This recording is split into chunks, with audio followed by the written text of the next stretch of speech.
kepada kami segala kemusykilan sehinggalah kami diberi kefahaman. Innaka anta ta'lamu wa la a'lam. Sesungguhnya Engkau mengetahui sedangkan kami tidak mengetahui.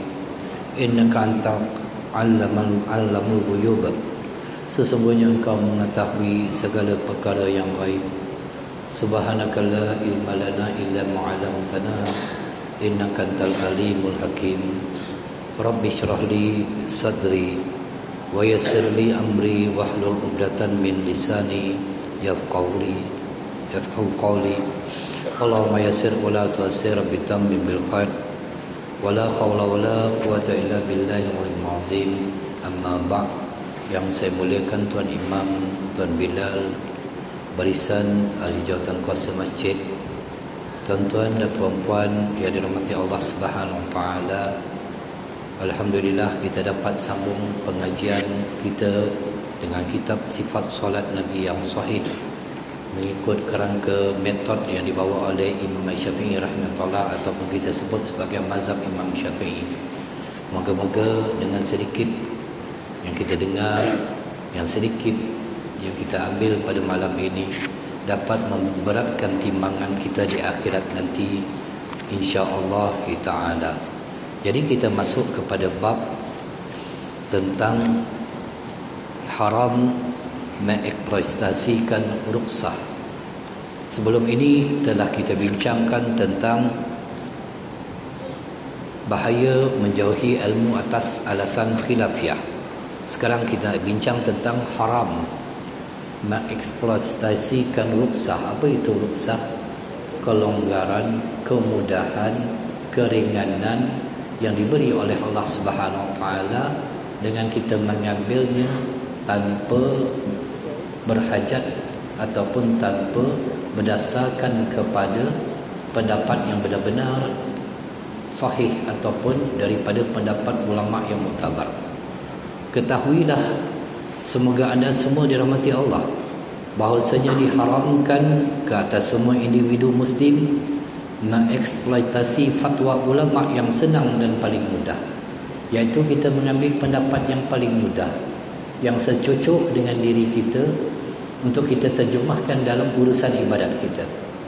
Mereka sengaja mencari keputusan yang paling senang dan paling secocok dengan hawa nafsu mereka.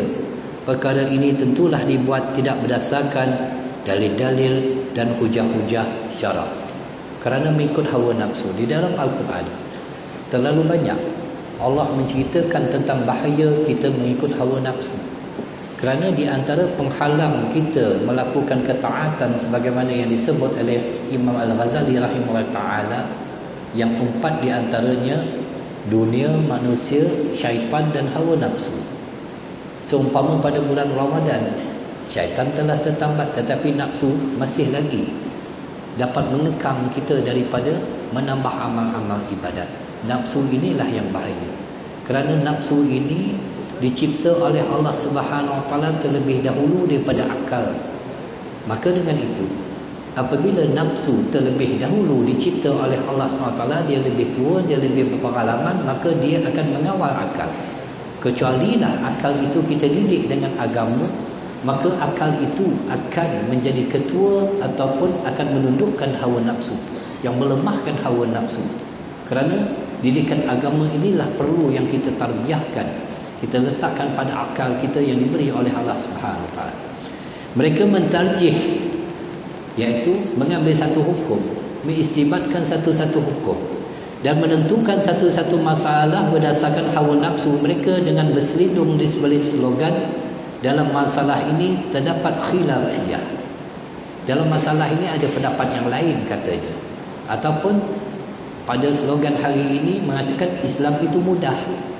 Ini juga satu slogan yang bahaya. Yakni terdapat dua ataupun lebih pendapat ulama yang berselisih faham tentangnya.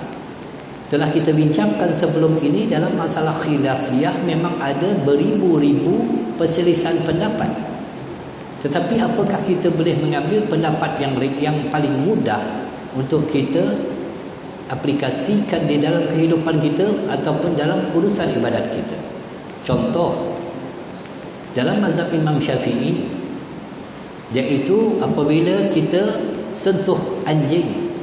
Dulu tu pernah ada buat program I want to touch a dog.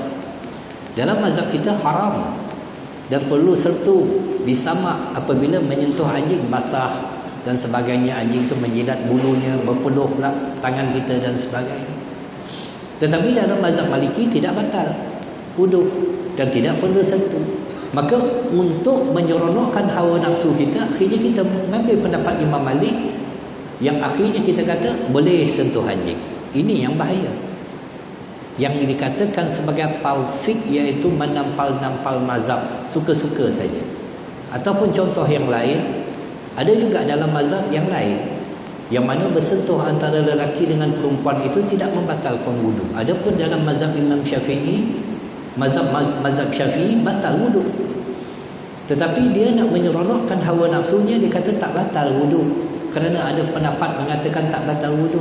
Ini yang bahaya, mengambil pendapat yang hanya secucuk dengan diri. Mereka yang mengikut cara sebegini zahirnya selalu berpindah daripada satu mazhab ke mazhab yang lain, yang akhirnya mereka mengatakan tidak perlu terikat kepada satu-satu mazhab. Ini yang bahaya. Dan mereka memahami sebagaimana Imam Syafi'i rahimahullah ta'ala mengatakan, apabila sahihnya hadis itu, maka itulah mazhab. Adapun kata-kata Imam Syafi'i ini ditujukan kepada para ulama mujtahid yang satu level, satu ranking dengan dia, bukan untuk orang awam. Kita orang awam pula ambil pendapat sebegitu. Itu yang salah dalam kita memahaminya. Mereka juga selalu berpindah daripada satu pendapat kepada pendapat yang lain demi mengikut hawa nafsu mereka. Di hadapan manusia mereka berselindung dengan dakwaan mereka mengikut hukum Allah Subhanahu Wa Taala dan mengikut sunnah Nabi SAW dan pendapat ulama. Namun hakikatnya di sisi Allah mereka hanya menunggang hawa nafsu semata-mata.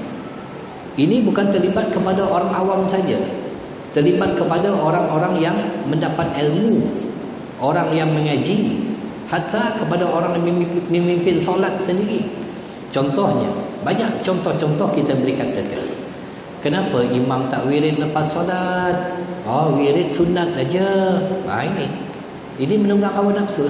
Sedangkan fadilat di dalam membaca wirid-wirid itu yang warid daripada hadis Nabi SAW begitu jelas, begitu nyata. Tetapi disebabkan kita nak menunggang hawa nafsu, itu sunat, tak wajib, kenapa perlu buat? Kenapa tak witir tiap-tiap malam? Itu sunat aja. Inilah orang yang menunggang hawa nafsu sebenarnya. Bahaya tuan-tuan kalau nafsu berbisik kepada kita, yang akhirnya kita akan tewas dengan hawa nafsu kita sendiri. Firman Allah Subhanahu Wa Taala di dalam Al-Quran, a'udzubillahi minasyaitonir rajim. Ara'aita man ittakhadha ilahahu hawahu afa anta takuna 'alaihi wakila am tahsabu anna aksharahum yasma'una aw yaqiluna innahum illa kal an'ami bal hum adallu sabila. Terangkan kepadaku tentang orang yang menjadikan hawa nafsu sebagai tuhannya, maka apakah kamu dapat menjadi pemelihara ke atasnya? Ataupun apakah kamu mengira bahawa kebanyakan mereka itu mendengar ataupun memahami? Mereka itu tidak lain hanyalah seperti binatang ternak, bahkan mereka lebih sesat jalannya. Jadi di dalam surah Al-Furqan ayat 43 dan 44 Allah menyebut orang yang menjadikan hawa nafsu sebagai Tuhan. Hawa nafsu memang tak suka nak mengaji, hawa nafsu tak suka baca Al-Quran, hawa nafsu tak suka beribadat, hawa nafsu suka kepada perkara-perkara yang menyeronokkan di dunia. Firman Allah Subhanahu Wa Taala lagi, afakullama ja'akum rasulun bima la tahwa anfusukum astakbartum fa fariqan kazzabatum wa fariqan taqtulun. Apakah setiap kali datang kepadamu seorang rasul membawa sesuatu pelajaran yang tidak sesuai dengan keinginanmu lalu kamu menyombong, maka beberapa orang rasul di kalangan mereka kamu dustakan dan beberapa orang yang lain kamu bunuh. Ini telah berlaku di kalangan Bani Israel. Yang paling ramai ialah rasul-rasul diutuskan kepada mereka. Apabila tidak secucuk dengan pendapat mereka, mereka akan bangkang dan bunuh. Rasul tersebut. Mereka akan ingkar perintah Rasul tersebut. Yang secucuk saja diambil. Itu sebab Al-Quran ini kalau kita nak ambil keseluruhan. Jangan ambil sekerat-sekerat yang secucuk saja, yang boleh menyeronokkan diri kita saja. Al-Quran ini semua ambil sepenuhnya Al-Quran. Firman Allah SWT lagi banyak di dalam kitab ini menunjukkan tentang firman Allah SWT tentang bahaya menunggang hawa nafsu. Kullama ja'ahum rasulun bima la tahwa anfusuhum fariqan kadzabu wa fariqan yaqtulun. Tetapi setiap kali datang seorang rasul kepada mereka dengan membawa apa yang tidak diingini oleh hawa nafsu mereka, maka sebahagian dari rasul-rasul itu mereka dustakan dan sebahagian lagi mereka bunuh. Tadi dalam surah Al-Baqarah ayat 87, Allah ulang lagi di dalam surah Al-Ma'idah ayat 70. Dalam maksud yang sama. Mereka tidak setuju dengan pendapat yang dibawa ataupun satu-satu hukum yang dibawa oleh Rasul itu, maka mereka dustakan, hatta diperang, hatta dibunuh. Begitu juga di zaman Nabi SAW, begitu juga, ada juga. Zaman kini pun ada juga orang yang mendustakan perkataan Nabi SAW. Cukup banyak. Firman Allah SWT lagi, Masya Allah, banyaknya kita dengar Al-Quran hari ini. Itu sebab duduk majlis ilmu bolehlah dengar Al-Quran, tuan-tuan. Duduk rumah tak ada buletin utama, berita perdana dia baca firman Allah, qala Rasulullah, tak ada. Dia akan kata berkata menteri itu, berkata itu. Itu saja kita dengar. Akhirnya kita tak dengar firman Allah. Kita mengaji kan, macam tuan-tuan ni yang tidak mengikut hawa nafsu duduk mengaji, tak lama mana bunyi jam tet, berhentilah kita. Itulah waktu dapat kita mengaji. Adapun dia waktu siang kita banyak urusan lain, ziarah saudara mara, kemudian ada urusan pekerjaan dan sebagainya. Inilah waktu yang kita dapat berpeluang. Maka peluang inilah kita tak nak hawa nafsu kita juga menang ke atas kita, menunggang kita. Tahniah kepada tuan-tuan yang duduk dalam majlis ilmu pada hari ini. Moga-moga Allah SWT merahmati tuan-tuan sekalian. Baik. Fala tattabi'ul hawa an ta'dilu wa in talwu aw tu'ridu fa innallaha kana bima ta'maluna khabira. Maka jangan kamu mengikuti hawa nafsu untuk menyimpang daripada kebenaran. Dan apabila kamu memutarbelitkan kata-kata ataupun enggan menjadi saksi, maka sesungguhnya Allah Maha mengetahui segala apa yang kamu kerjakan. Allah tahu kita itu menunggang hawa nafsu. Kita mengikut keseronan kita saja. Akhirnya kita menjadikan hawa nafsu itu satu tunggangan untuk kita yang ditunggang kepada kita, yang akhirnya kita memutarbelitkan kenyataan-kenyataan kebenaran-kebenaran. Itu sebab banyak di dalam hadis akhir zaman tu, kitab tu, tengok. Lidah mereka seumpama orang ajam pada fasiknya, dan juga seumpama orang Arab pada fasihnya. Kisah tentang orang yang menjauhi para ulama. Tu dalam kitab tu ada tu, hadis akhir zaman. Akhir zaman orang tidak suka lagi kepada para ulama, tak suka lagi mengaji, tak suka lagi duduk. Akhirnya mereka akan mengeluarkan pendapat mereka. Fasiknya itu seumpama orang ajam, iaitu orang luar daripada Arab, dan fasihnya macam orang Arab, memutarbelitkan kenyataan. Ini yang bahaya. Nabi dah sebut dah. Cukup banyak yang Nabi SAW menyebutnya. Baik. Firman Allah SWT lagi, Ya Dawud inna ja'alnaka khalifatan fil ard fahkum bainan nasi bil haqqi wa la tattabi'il hawa fayudillaka an sabilillah. Hai Daud, iaitu Nabi Daud alaihissalam sebagai penguasa yang diberi kerajaan oleh Allah SWT.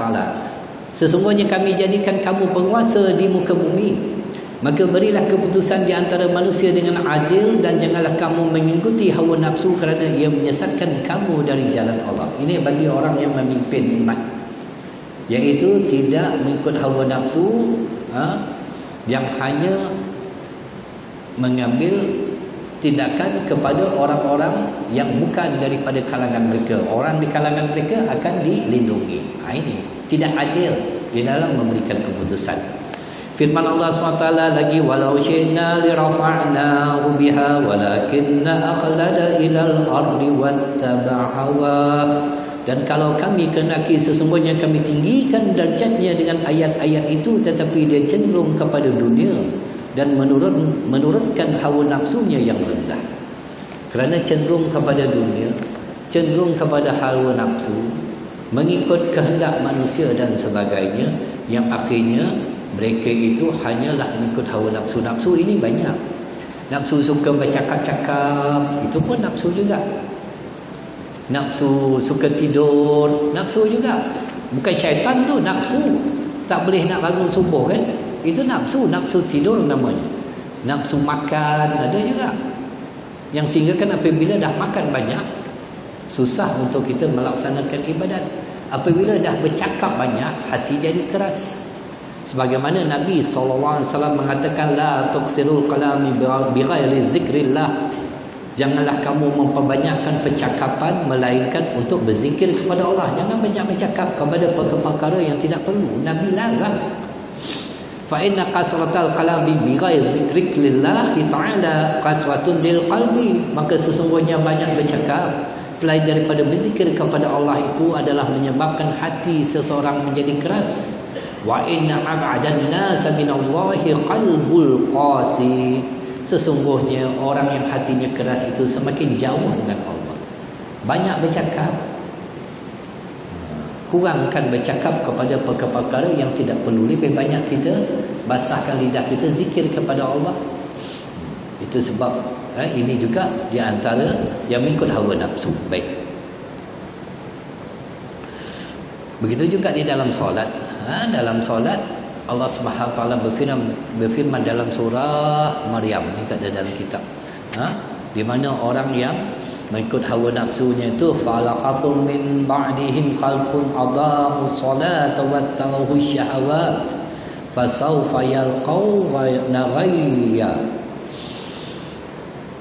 Kemudian mereka diganti, iaitu sebelum itu ayat itu keturunan Bani Adam, Nabi Adam, Nabi Ibrahim, semuanya dihimpunkan di dalam bahtera Nabi Nuh semuanya. Dan mereka itu adalah orang yang taat kepada Allah. Yang akhirnya keturunan itu diganti. Kemudian mereka diganti oleh keturunan-keturunan yang mencuaikan sembahyang. Bukan dia tak sembahyang, tetapi dia mencuaikan, melalaikan solat. Serta menurut hawa nafsu, maka mereka akan mendapat azab.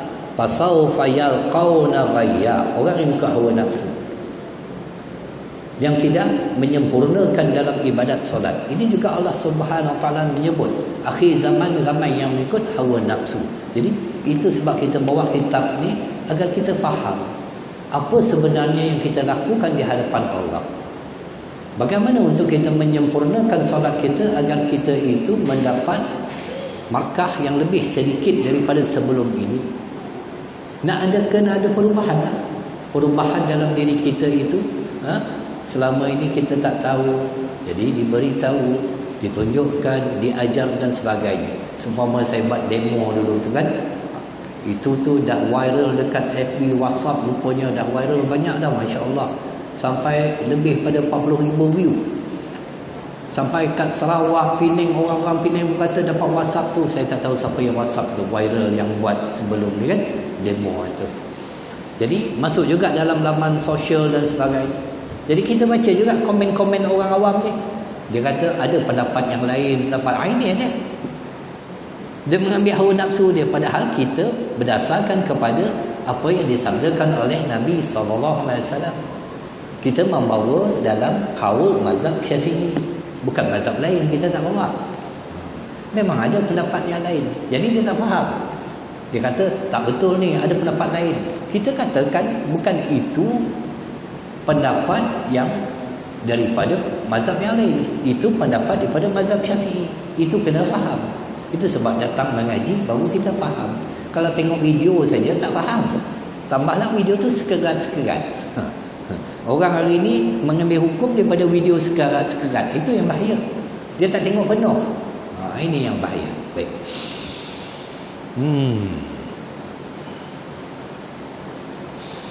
Firman Allah Subhanahu wa taala lagi, wala tuti' an aqab wala tuti' man aghfalna qalbahu an zikrina wattaba hawahu wa kana amruhu furuta. Dan jangan kamu mengikuti orang yang telah kami lalaikan hatinya daripada mengingati kami serta menuruti hawa nafsunya, dan adalah keadaan itu melampaui batas. Orang yang telah dimeterai hatinya, ditutup hatinya oleh Allah Subhanahu wa taala, tak boleh menerima kebenaran, tak boleh lagi menerima teguran, tak mau lagi datang mengaji, tak mau lagi mendengar nasihat. Ini jangan ikut, kata Allah.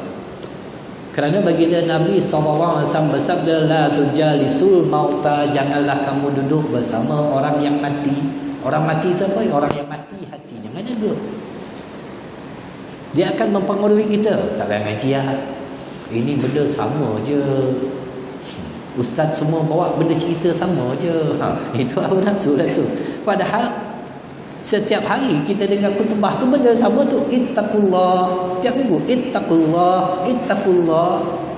Tapi masih belum lagi kita benar-benar bertakwa kepada Allah. Padahal tiap minggu bertahun-tahun itulah kita dengar. Berubah ke tidak? Belum berubah lagi. Benda yang sama, belum berubah lagi kita.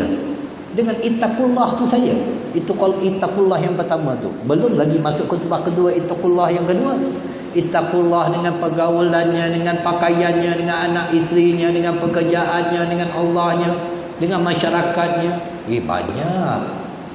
Bukan mudah hidup ini, tuan-tuan. Bukan mudah perjalanan hidup ini. Nampak mudah. Perjalanan hidup di dunia mudah, tapi perjalanan di akhirat payah. Cukup payah yang kita akan menempuhnya.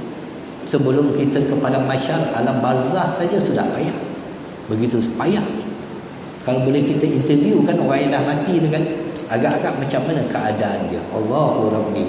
Belum ada yang balik menceritakan tentang keadaan mereka. Kalau mereka menceritakan, mungkin kita takut, tak berani kita. Sebab kita belum ada orang yang menceritakan. Jadi kalau kita benar-benar takut, bertakwalah benar-benar kepada Allah SWT. Ubah diri kita itu. Daripada sebelum ini tidak berilmu, kita mencari ilmu. Daripada sebelum ini kita pernah lalai, kita ubah diri kita. Daripada sebelum ini kita tak pernah mengaji, kita nak juga mengaji. Sekurang-kurangnya ada hujah kita di hadapan Allah besok. Ada juga sisa hidup kita itu, kita mendengar firman Allah, kita mendengar kalam ulama, kita mendengar hadis Nabi SAW. Firman Allah SWT lagi, fa'lam annama yattabi'una ahwa'ahum wa man adallu mimman ittaba' hawahu bighairi hudan min Allah. Dan ketahuilah bahawa sesungguhnya mereka hanya mengikut hawa nafsu mereka, dan siapakah yang lebih sesat dari orang yang mengikut hawa nafsunya dengan tidak mendapat sedikit pun petunjuk daripada Allah.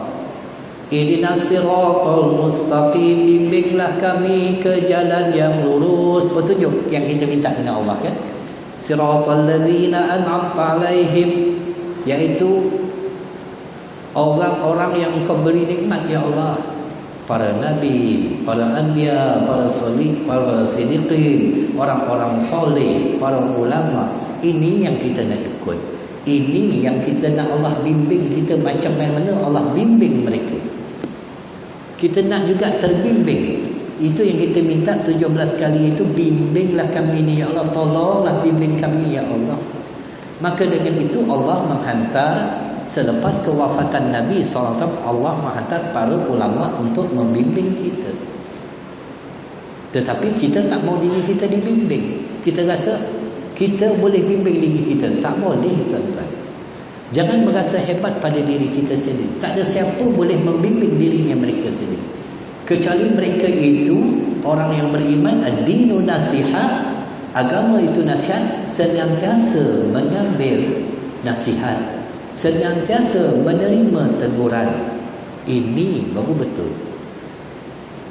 Kalau kita nak diri kita dibimbing. Firman Allah SWT lagi, summa ja'alnaka ala syari'atin minal amri fattabi'ha wa la tattabi' ahwa'al ladzina la ya'lamun. Kemudian kami jadikan kamu berada di atas urusan agama itu, maka itulah syariat, dan janganlah kamu mengikuti hawa nafsu orang-orang yang tidak mengetahui. Telah dijalankan oleh Allah SWT jalannya, syariatnya, tarikahnya. Tarikah ialah jalan, syariatnya. Ini jalannya lurus. Kita pergi corner simpang yang lain, sesatlah, masuk gaung, terbabaslah kita. Allah dah tunjuklah ini jalan yang lurus yang telah kami tunjukkan, tetapi kamu menyimpang daripada jalan yang kami tunjukkan kepada kamu. Ini maksudnya. Baik. Firman Allah Subhanahu wa taala lagi, banyaknya firman Allah. Wala tattabi'u ahwa'a qaumin qad dhallu min qablu wa dhallu katsiran wa dhallu an sawa'is sabil. Itu sebab baca kitab ni kena baca semua, bukan baca terjemahan saja. Kalau baca terjemahan mudah tu kan. Tak payah baca Quran ni, baca terjemahan. Itu mudah. Disiplin ilmu, menyampaikan ilmu kena baca huruf demi huruf. Ini cara kita mengambil ilmu. Bukan boleh kita main potong-potong, tak boleh. Nah? Dan janganlah kamu mengikuti hawa nafsu orang-orang yang telah sesat dahulu, dan mereka telah menyesatkan kebanyakan manusia, dan mereka tersesat dari jalan yang lurus. Hawa nafsu orang-orang yang telah sesat dahulu. Kenapa nak pakai tudung? Nenek aku dulu pun tak pernah pakai tudung. Itu kita ikut cara macam tu lah. Kenapa nak tutup? Tak boleh pakai selah pendek nampak lutut. Orang dulu lagi pula berkemban dia. Wow, itu cara kita lah. Yang telah disesatkan orang-orang dahulu oleh Allah SWT, jangan kita ikut. Jangan kita ikut jalan-jalan yang tak betul. Ambil jalan yang betul. Mereka itu kita jadikan contoh. Mereka itu kita ambil pelajaran daripada mereka. Daripada gatusan ayat-ayat ini kita dapat mengetahui bahawa ilmu usuluddin melarang seseorang itu daripada mengikut hawa nafsunya dan mencari pendapat yang paling mudah pula salah satu daripada perbuatan mengikut hawa nafsu.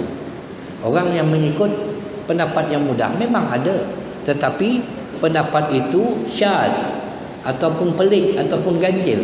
Sedangkan jumhur ulama mengatakan begini, ada pendapat. Contoh, ada pendapat mengatakan adalah bid'ah apabila membaca Yasin pada malam Jumaat. Ada pendapat.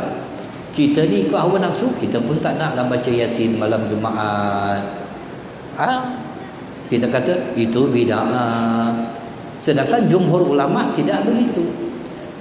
Ataupun ada pendapat mengatakan tidak sampai baca Quran kepada si mati apabila kita menziarahi kubur. Ada pendapat. Tetapi pendapat itu hanyalah satu dua pendapat. Kita nak pendapat jumhur ulama, la tajmi'u ummati ala dhalal, kata Nabi. Umat aku tidak akan berhimpun di atas kesesatan. Alaikum bisawadil azam. Hendaklah kalian mengikut pendapat majoriti para ulama. Ambil pendapat yang banyak, pendapat yang ramai. Kita tengok baca Yasin malam Jumaat, ramai ke sikit yang tak baca? Seluruh masjid, seluruh surau buat. Kenapa kita mengingkari? Tahlil arwah, ada pendapat yang mengatakan ianya tidak daripada sabit daripada hadis Nabi SAW. Memang Nabi tak buat, tetapi ada ulama yang buat, ada sahabat juga yang buat. Ini yang kita nak ikut. Dan akhirnya masyarakat kita mengambil pendapat ini. Tak boleh kita katakan sesuatu itu tidak ada dasarnya, tidak ada tunjang daripada asas agama itu sendiri. Hatta kalau kita nak katakan tuan-tuan, ini perkara yang Nabi SAW tak pernah buat. Solat tarawih yang tuan-tuan buat sebelum ini pada bulan Ramadan secara berjamaah, pernah tak dilakukan oleh Nabi SAW sampai 30 Ramadan solat berjamaah? Tak pernah pun. Tetapi dilakukan oleh Sayyidina Umar Ibn Khattab yang Sayyidina Umar mengatakan nikmatil bid'atul hazihi. Inilah sebaik-baik bid'ah. Perkara yang baik. Begitu juga Nabi SAW tak pernah menunjukkan contoh solat wudu kepada Sayyidina Bilal bin Rabah, tetapi dilakukan oleh Sayyidina Bilal bin Rabah sehingga kan Nabi SAW ketika peristiwa Isra wa Miraj mendengar tapak kaki Sayyidina Bilal bin Rabah di dalam syurga. Perjalanan Nabi itu dia dengar. Akhirnya bila balik daripada Isra' wa Miraj, Nabi SAW menceritakan kepada Sayyidina Bilal dan bertanya, apakah amalan yang kamu lakukan?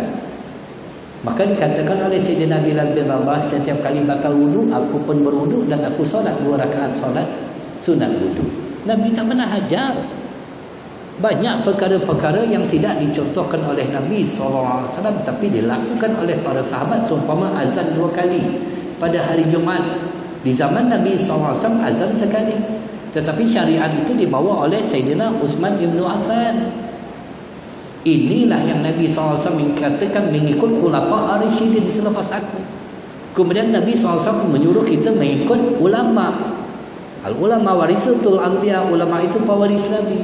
Ulama lebih mengetahui lagi daripada kita. Ulama lebih lagi memahami Al-Quran, terutamanya mereka yang sampai ke peringkat mujtahid mutlak. Seumpama imam yang 4, Imam Hanafi, Syafi'i, Maliki dan Hanbali. Kerana mereka itu lebih lagi menguasai Al-Quran, hadis, berbagai-bagai lagi hadis yang difahami tentang Al-Quran, asbabun nuzul, sebab turunnya ayat, tentang ayat muhkam dan ayat mutasyabihat. Kalau kita tak nak berpegang kepada mereka, siapa kita tuan-tuan? Katakan abang ikut pendapat abang ni ikut pendapat abang ni ikut pendapat. Hancurlah agama ni. Masing-masing ijtihad sendiri, masing-masing buat pendapat sendiri. Hancur agama tuan-tuan. Ini kita tak nak. Maka itulah kita nak mengikut. Dan wajib bagi orang awam bertaklid kepada satu-satu mazhab. Terpulang. Kalau nak berpegang kepada mazhab Maliki, ambil Maliki sepenuhnya. Nak berpegang kepada Hanafi, ambil Hanafi sepenuhnya. Berwuduk cara Hanafi, solat cara Hanafi. Jangan dicampur adukkan. Kalau nak berpegang pada Syafi'i, Syafi'i keseluruhannya. Antara Imam Syafi'i dengan mazhab Syafi'i itu beza. Kerana di dalam mazhab Syafi'i terdiri daripada para ulama-ulama yang alim, yang mereka itulah yang mengeluarkan hukum. Ini orang tak faham. Bukan kita mengikut Imam Syafi'i, tak, mazhab Syafi'i. Kita mengikut mazhab Syafi'i. Ini kena faham baik. Dan mencari pendapat paling mudah pun salah satu daripada perbuatan mengikut hawa nafsu. Ia sesuatu yang terlarang lagi haram, sebagaimana yang telah dijelaskan oleh ulama. Allah menjadikan muka bumi ini tempat sujud. Kan ada ayat tu yang akhirnya berlaku di Kuala Pilah, Negeri Sembilan. Tempat saya pula tu tuan-tuan. Satu pusat yang dinamakan Ittiba' as-Sunnah. Konon-kononnya nak ikut sunnah Nabi SAW. Orang sembahyang Jumaat di masjid 40 orang bermukim baru sah. Lebih pada 40 orang baru sah. Akhirnya dia sembahyang dekat tempat dia 5 orang je. Kerana mengikut pendapat Imam Malik. Ini yang bahaya ni. Sembahyang dia kat situ. Yang akhirnya ditangkap oleh Jawatan Agama Islam Negeri Sembilan. Ikut cara dia saja. Ini yang ikut pendapat. Sedangkan ada pendapat begitu tetapi ia tidak kuat. Kerana ketika itu belum lagi turun ayat tentang benar-benar syariat di dalam solat berjemaat itu. Kerana berlaku ketika itu Nabi SAW sedang berkhutbah. Tiba-tiba ada dagangan datang. Orang yang duduk dalam masjid tu semua pergi keluar nak pergi beli barang dagangan. Tinggal berapa kerat dalam tu ketika itu. Yang akhirnya dia kata berlaku di zaman Nabi dulu tu, tinggal berapa orang. Yang akhirnya dia buat dekat tempat dia. Cara macam tu tak betul. Cara macam tu salah. Ataupun dia mengatakan tidak batal wuduk seseorang itu apabila menyentuh wanita. Yang dijadikan hujahnya iaitu ketika Nabi SAW nak melakukan solat malam, maka kaki Ummul Mukminin Sayyidatina Aisyah radhiyallahu taala, isteri Nabi SAW tercinta, dia melintang. Akhirnya Nabi alih kakinya itu. Tapi ada tak dalam hadis itu mengatakan berlapik ke tidak? Sedangkan di Madinah sejuk. Kalau di Madinah sejuk, orang tidur pakai selimut ke tidak? Ini kena faham. Itu sebab ulama mengatakan kemungkinan berlapik, berselimut, maka Nabi alih. Begitu juga Nabi SAW mencium isterinya kemudian tidak mengambil wuduk dan solat. Ada tak disebut kat mana Nabi cium? Tidak. Dan budaya orang Arab pakai nikab. Kalau pakai nikab berlapik, mungkin Nabi SAW cium dekat kepala, berlapik. Ini orang yang mengambil juga Nabi pernah cium isteri maka tak batal wuduk. Nabi pernah sentuh kaki isteri. Maka kita mengambil pendapat para ulama yang memahami setiap hadis itu bukan secara zahir, secara literal saja. Ataupun secara literal lah orang faham tentang orang yang tak nak sembahyang lah, orang tak nak sembahyang kan. Baginda Nabi SAW bersabda, "Sallu kama ra'aitumuni usolli." Bersolatlah kamu sebagaimana kamu melihat aku bersolat.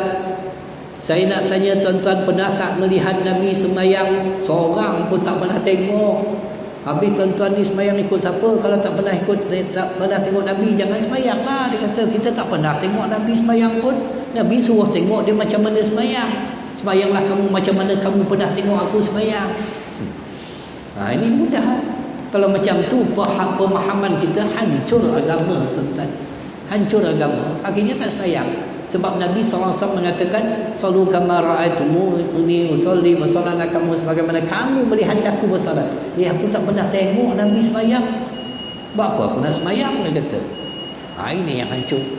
Kita isyak dulu, kemudian kita sambung dalam 5 minit. Boleh tuan-tuan ni minta izin dulu. 5 minit boleh tak? InsyaAllah. Bukan tuan-tuan yang nak balik, saya pun nak balik juga. Jangan risau. 5 minit kita sambung. Kita azan dulu. Tuan Bilal, kita datangkan azan, kita sama-sama senyap menghayati panggilan azan dan menyahut panggilan azan. Moga-moga dapat syafaat kita di sisi Allah SWT nanti, insya-Allah.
Subhanallah.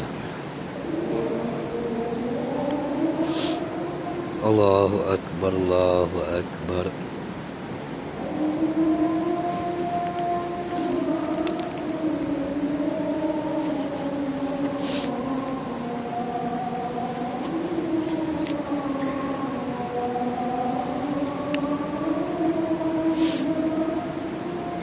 Allahu Akbar, Allahu Akbar.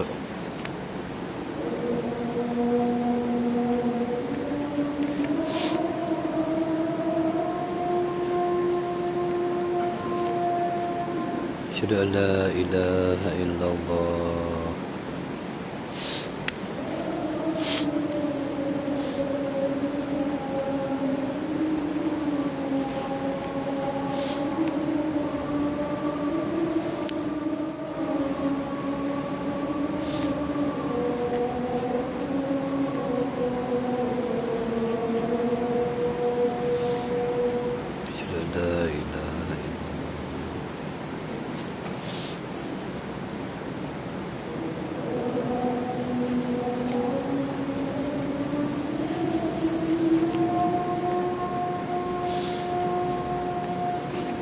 Asyhadu anna Muhammad Rasulullah sallallahu alaihi wasallam.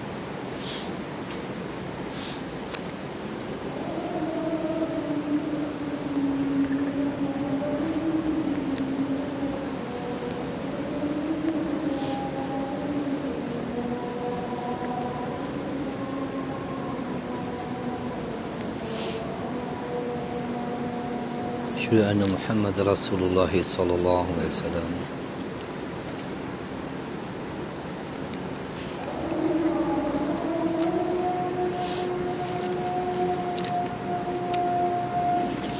لا حول ولا قوة إلا بالله العلي العظيم.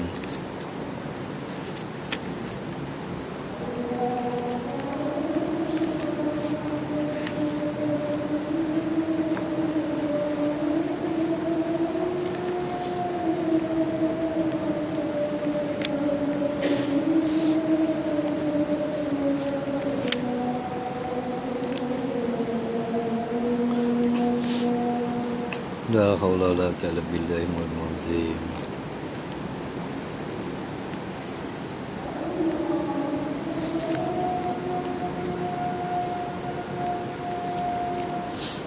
لا حول ولا قوة إلا بالله العظيم.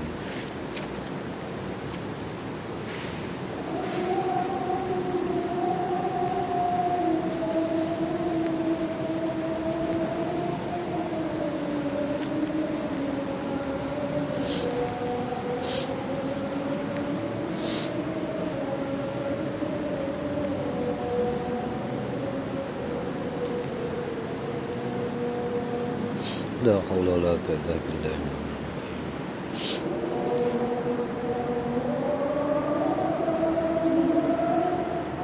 الله أكبر الله أكبر.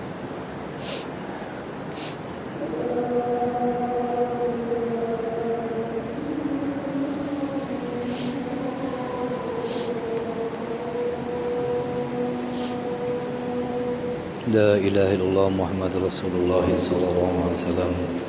اللهم رب هذه الدعوة التامة الصلاة القائمة آت سيدنا محمد الوسيلة والفضيلة والشرف والدرجة العالية الرفيعة وبعث المقام محمود الذي وعدته إنك لا تخلف الميعاد. سبحان الله والحمد لله ولا إله إلا الله والله أكبر. سبحان الله والحمد لله ولا إله إلا الله والله أكبر. سبحان الله والحمد لله ولا إله إلا الله والله أكبر. سبحان الله والحمد لله ولا إله إلا الله والله أكبر. Sallallahu alaihi wasallam Muhammad wa ala alihi. Jadi pembincangan kita pada malam ini iaitu untuk kita menjauhkan mengikut hawa nafsu. Sebagaimana hadis Nabi sallallahu alaihi wasallam yang menyebutkan an Sayyidina Anas radhiyallahu anhu, diriwayatkan daripada Sayyidina Anas radhiyallahu anhu taala, qala Rasulullah sallallahu alaihi wasallam, baginda Nabi sallallahu alaihi wasallam bersabda, huffatul jannatu bil maqarihi wa huffatun nar bisyahawat. Syurga itu dikelilingi oleh sesuatu yang tidak memujakan nafsu di dunia, manakala neraka pula dikelilingi oleh perkara yang menyeronokkan nafsu di dunia. Hadis yang diriwayatkan oleh Imam Muslim di dalam sahih ini. Nafsu tak suka bangun malam untuk tahajud, nafsu tak suka untuk kita mengaji, nafsu tak suka untuk kita qiyamul lail ataupun solat berjamaah secara yang ditetapkan di rumah Allah, di masjid dan di surau.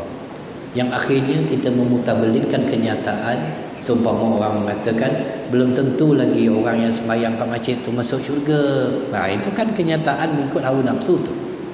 Sedangkan dia lupa firman dia lupa hadis Nabi sallallahu alaihi wasallam yang mengatakan iza ra'aitumur rajulu ya'tadul masajid, apabila kamu melihat seorang laki-laki yang membiasakan dirinya berulang-alik di masjid, fashhadu lahu bil iman, maka bersaksilah bahawa orang ini beriman.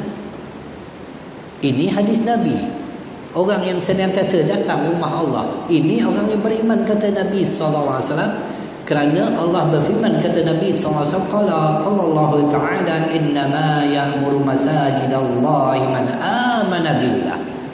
Hanya sajalah yang memakmurkan masjid-masjid Allah itu ialah orang yang beriman kepada Allah. Ini hujah orang yang tak nak datang masjid. Belum tentu lagi yang pergi masjid tu masuk syurga, siap-siap kita. Belum tentu lagi yang pakai tudung tu baik. Mungkin kita ni yang terburai rambut betul. Itu ikut hawa nafsu lah tu. Ini di antaranya contoh-contoh orang yang mengikut hawa nafsu, kerosakannya akhirnya melanggar perintah Allah ataupun meninggalkan sunnah Nabi SAW, iaitu senantiasa datang ke masjid berjemaah. Jadi moga-moga kita tidak tergolongan di kalangan orang yang mengikut hawa nafsu.